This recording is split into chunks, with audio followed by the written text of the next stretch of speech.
If you don't read the newspaper, you're uninformed. If you do read it, you're misinformed. So what do you do? That's a great question. What is the long-term effect of too much information? One of the effects is the need to be first, not even to be true anymore. So what a responsibility you all have. To tell the truth. Not just to be first, but to tell the truth. We live in a society now where it's just first. Who cares? Get it out there. We don't care who it hurts. We don't care who we destroy. We don't care if it's true. Just say it. Sell it. Anything you practice, you'll get good at. Including BS. Press has made up so much god-awful, horrifying stories. I know. That are completely appalling. I know. Completely appalling. It's so far from the truth, and it's made me to realize the more often a person tell a lie, the more times you hear a lie, I mean, you begin to believe it. If it's told often enough, you start to believe it. And it's appalling the things that have been said about me, and they're completely false. In 1993, controversy about Michael's ghostly skin tone was at an all-time high. In one of the most memorable moments of Oprah's interview, Michael told her he had a skin disorder that destroyed the pigmentation of his skin. The disease, called vitiligo, was in his family. Quote, "This was one of Michael's most offensive moments of the interview." Quote, there are so many. I normally don't write questions down, but there's the thing that is most discussed about you, I think, is the fact that the color of your skin is obviously different than it was when you were younger. Yes. And so I think it has caused a great deal of speculation and controversy as to what you have done or are doing. Are you bleaching your skin? And is your skin lighter because you don't like being black? Number one, as I know of, there is no such thing as skin bleaching. Mm-hmm. I have never seen it. I don't know what it is. Well, they used to have those products growing up. I used to hear, always you bleach and glow, but you'd have to have about 300,000 gallons. Okay, number one, this is the situation. I have a skin disorder that destroys the pigmentation of the skin. It's something that I cannot help. Okay, but when people make up stories that I don't want to be who I am, it hurts me. So it is. It's a problem for me, okay? I can't control it, okay? But what about all the millions of people? Let's reverse it. Okay. What about all the millions of people who sit out in the sun to become darker, to become other than what they are? Nobody says nothing about that. So when did this start? When did the color of your skin start to change? Oh, well, sometime after Thriller. Around Off the Wall Thriller. Sometime What did around you there. think? I mean, It's in my family. My father said it's on his side. I can't control it. I don't understand. I mean, it makes me very sad. I don't want to go into my medical history because that's something that's private. But that's the situation here. So please, when people see something like that... I just want to get this straight. Yeah. You are not taking anything to change the color of your skin. Oh, God, no. You did not purposely... We're trying to control it, and using makeup evens it out because it makes blotches on the skin. I have to even out my skin. But you know what's funny? Why is that so important? You know, that's not important to me. I'm a great fan of art. I love Michelangelo.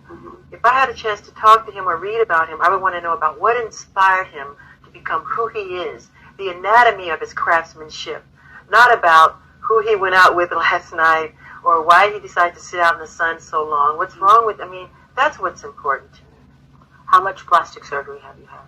Very, very little. You can count them on 2 fingers. Let's just put it this way. If all the people in Hollywood who have had plastic surgery, if they went on vacation, there wouldn't be a person left in town. I think you might be right. I think I am right. The empty. You don't want to tell me what it is? You had your nose done, obviously. Yeah, but so did a lot of people that I know. Yeah. And so, when you hear all these things about you, and there have been more than we But are I've never had my cheekbones done, never had my eyes done, never had my lips done and all this stuff. They just go too far. I mean, it's crazy. But this is something that happens like every day with other people. Are you pleased now with the way you I'm never pleased with anything. I'm a perfectionist. Yeah. It's part of who I am. Plastic surgery was another much talked about issue surrounding Michael Jackson in the early 1990s. His appearance had changed so much since he was a child star that there was much speculation about the work he had done. When Oprah approached the subject, Michael wouldn't get into specifics, but said he'd had less plastic surgery than people thought. Quote, admitting to having a nose job and said most of the cosmetic surgery rumors were false. Quote, regarding his appearance at the time, Michael said he wasn't pleased. The interview then moved through Michael's private amusement park and into his full-scale home theater. It was here that Oprah got a private lesson in the gloved one's signature move. Towards the end of her interview, Oprah talked with him about his life's purpose. When I came here to about a month ago to shoot commercials with you for promoting tonight's event, one of the things that really impressed me the most, and I hope you guys are getting shots of this. I don't know how you are if all the cameras are on us, but we got other cameras.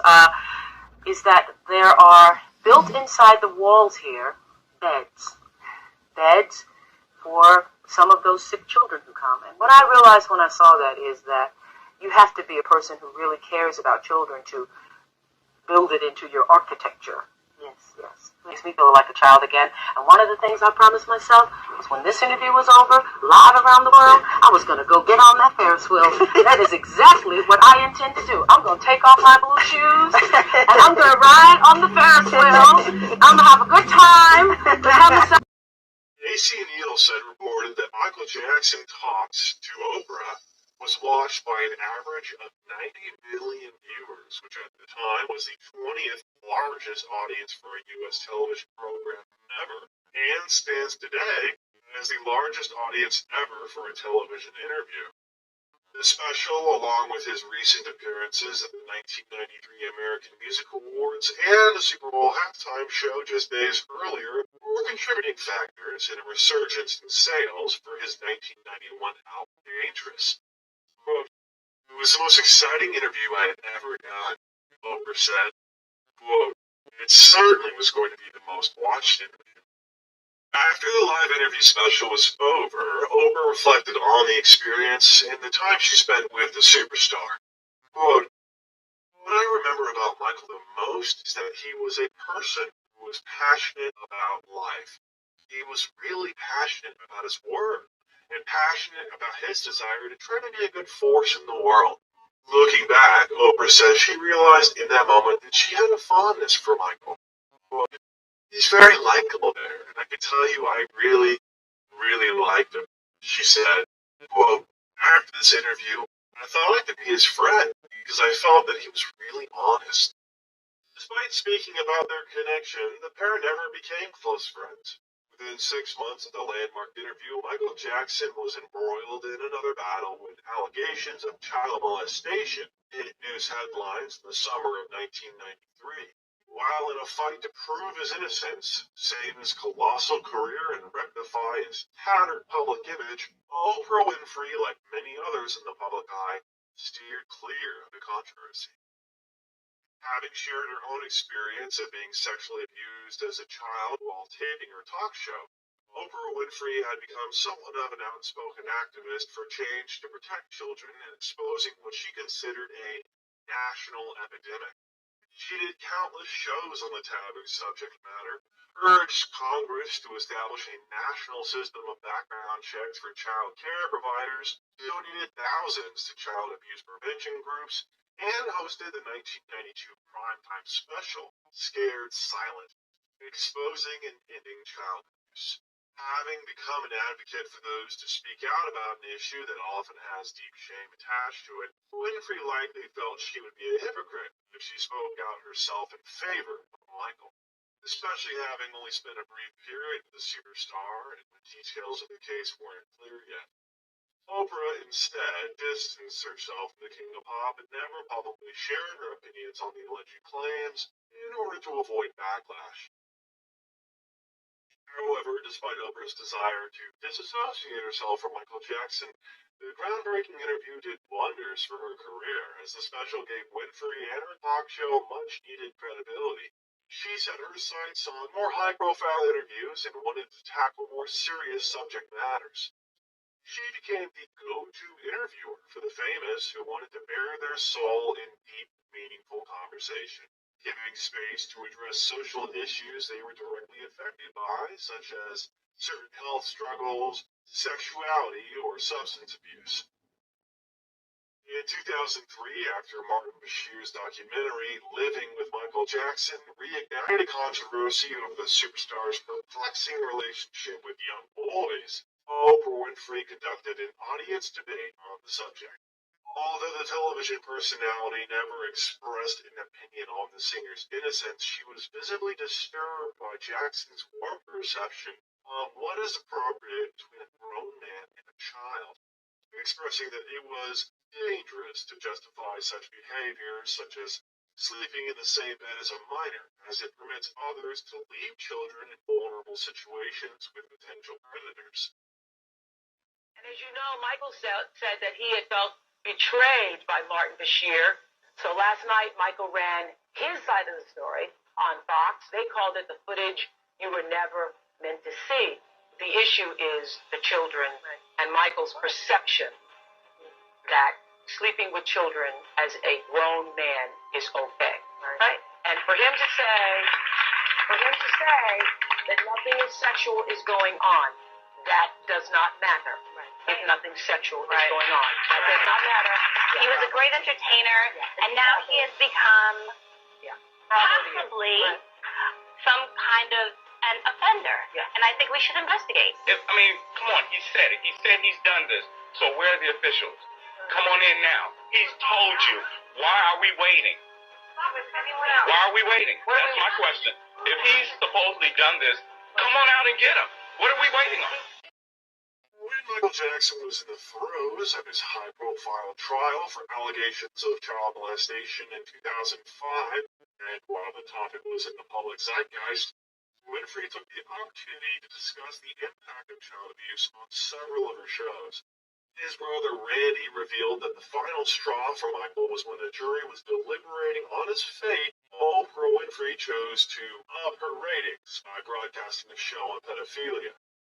It was clear to Michael that Winfrey was just like any other clout-chasing journalist looking for a story, and therefore she could not and would not be trusted again.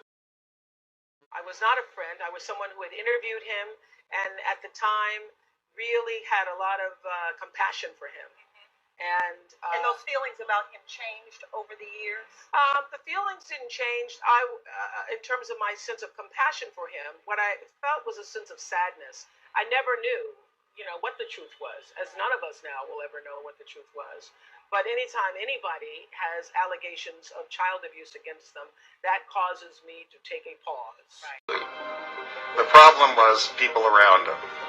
Poor Michael Jackson has always attracted just a large number of just very disingenuous types who would try to ingratiate themselves with him, try to make him think they were his friend, and then turn on him in some way. What happens with celebrities so often is this, people want to be around them, and they try to create a need for themselves. What they try to do is keep the celebrity off balance, insecure, terrified, scared. They create their need, and they don't want that need to be fulfilled or they won't be needed anymore. So basically they're constantly trying to get their 2 cents in to keep the celebrity off balance, scared, and create a reason why they should be there. And Michael was probably the biggest target of that I've ever seen. Media, just the way they reported the case was just remarkable. They would hear salacious testimony and the reporters would run out and report it. They would not wait for the cross most of the time, or they'd want to ignore the cross. And it was just clearly their goal was ratings, revenue, which you would expect. They're nothing but businesses. And their goal was to see him go down. Lead correspondent. It's hard to explain the atmosphere that surrounded that trial. It was a tabloid mess. It was just daily efforts to besmirch and degrade and dehumanize and mock Michael Jackson. They think what they watch on TV is the trial, and that's not the trial. I think that we have developed an industry of would-be experts who are not professional, who are not experienced, who are very amateurish in their comments about what's going on in courtrooms, and who are willing to give opinions when they're not even there. And I think it has become the theater of the absurd, that the reporting hit the bottom of the barrel. Not with everybody. We had very professional journalists, who people I still call journalists. In 1993, Jackson's cousin Tim Whitehead was offered $100,000 to say that Jackson was gay. Actor Alfonso Ribeiro, who as a child artist appeared in the Pepsi commercial with Jackson, revealed that his father was offered $100,000 to say anything negative about Jackson. With the mainstream media ignoring the most important facts of the case, there's no doubt that Jackson was a victim of false allegations. This depicts how hypocritical the American journalists are. They have been using Jackson as a scapegoat to protect the real predators of Hollywood. Ever wondered why we didn't get to hear anything about known and convicted pedophiles in Hollywood? Why Weinstein's actions were not covered in media? Why Hollywood was busy celebrating convicted pedophiles like Roman Polanski, but dragged a vindicated black man? Old and somebody, which I was trying to say this to my friends who had children, you're 7 years old and someone is stroking your penis. It feels good.